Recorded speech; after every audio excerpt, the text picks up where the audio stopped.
audio jungle.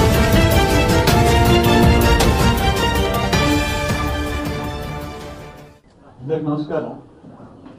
ఈరోజు రాజకీయంగా senior నాయకులు మాజీ పార్లమెంట్ సభ్యులు ఉండవల్లి అరుణ్ కుమార్ గారు మీటింగ్ కన్వీన్ చేశారు. ఆయన ప్రధాన అంశం ఏంటంటే రాష్ట్ర విభజన జరగాలంటే శాసనసభ తీర్మానాలు 2 పార్లమెంట్లో మెజారిటీ సభ్యులు దాన్ని ఆమోదించాలా, అప్పుడే చట్ట ప్రకారం విభజన జరిగింది. అది జరగలేదు కాబట్టి అన్కాన్స్టిట్యూషనల్, రాజ్యాంగ విరుద్ధము, అది ప్రజలకు తెలియాలా, దాన్ని ఈ దేశం గుర్తించాలా.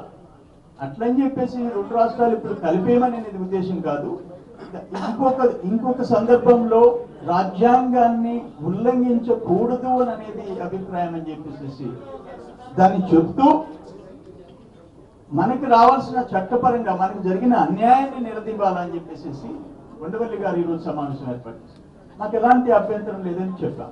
అని ఏమన్నారంటే కొత్తగా ఎన్నికయ్యే రాబోయే పార్లమెంట్ ఎలక్షన్స్, రాబోయే శాసనసభ ఎన్నికల్లో ఎలక్ట్ అయిన వాడు ఎవరైనా కావచ్చు, దీన్ని దేశంలో ప్రజలు గుర్తించే విధంగా రాష్ట్రం రాజ్యాంగ విరుద్ధంగా విడతీసినారు అని అనేది మెసేజ్ పోవాలన్నారు.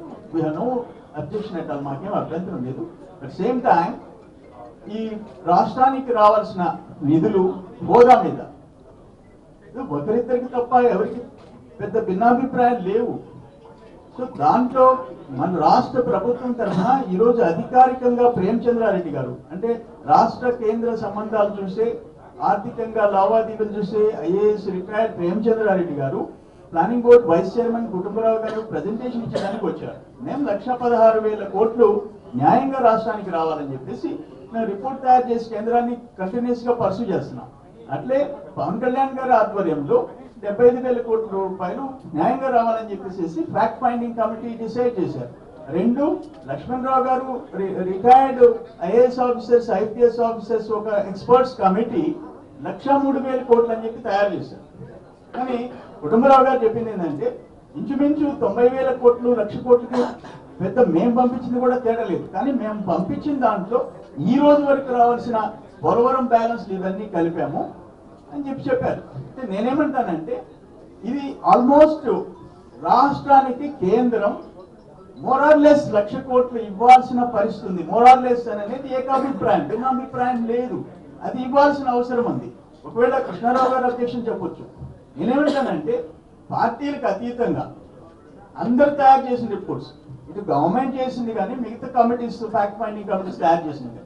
ఇది ఇప్పటికీ ఇవ్వకుంటే 4.5 సంవత్సరం అయిపోతే ఇవ్వనప్పుడు రాష్ట్రానికి అన్యాయం జరుగుతుంది. రెండోది హోదా విషయంలో, ఇది ఒకరిద్దరు తప్ప హోదా విషయంలో అందరూ యునానిమస్ గా అడుగుతున్నారు. వాళ్ళు స్పెషల్ ప్యాకేజ్ అంతకంటే ఎక్కువ ఇస్తున్నారు. 2017 తర్వాత ఎవరికి స్పెషల్ కేటగిరీ స్టేటస్ ఇవ్వమన్నారు, ఇచ్చారు. మరి వీటిల్లో ఈరోజు అరుణ్ కుమార్ గారు, ఉండవల్లి అరుణ్ కుమార్ గారు ఈ సమావేశం ఏర్పాటు చేసిన తర్వాత, ఒకటి రాష్ట్రానికి జరిగే అన్యాయం, దాన్ని డెఫినెట్ గా కేంద్ర ప్రభుత్వం పరిష్కారం చేయాలా. 2 ఈ అన్కాన్స్టిట్యూషనల్ గా జరిగిన విభజన దేశం గుర్తించాలా. సేమ్ టైం మనకు రావాల్సిన హక్కులు మనం సాధించుకోవాలా. దాంట్లో ఎటువంటి భిన్నాభిప్రాయం లేదు. ప్లస్ హోదా ఇచ్చి తీరాలనే దాంట్లో ఇవన్నీ చర్చకు వచ్చినాయి. ఒకరిద్దరికి భిన్నాభిప్రాయాలు ఉండొచ్చు, నేను కాదన్నా. ఆన్ ద హోల్ ఆంధ్ర రాష్ట్రానికి అన్యాయం జరిగింది, ఇప్పటికీ కూడా పరిష్కారం చేసేదానికి ముందుకు కేంద్రం రావటం లేదనేది మెజారిటీ అభిప్రాయం. ఏంటండి, వీడియో నచ్చిందా? అయితే ఓ లైక్ వేసుకోండి, లేదంటే ఓ కామెంట్ చేయండి. ఎప్పటికప్పుడు మా వీడియోస్ చూడాలంటే సబ్స్క్రైబ్ చేసుకోండి.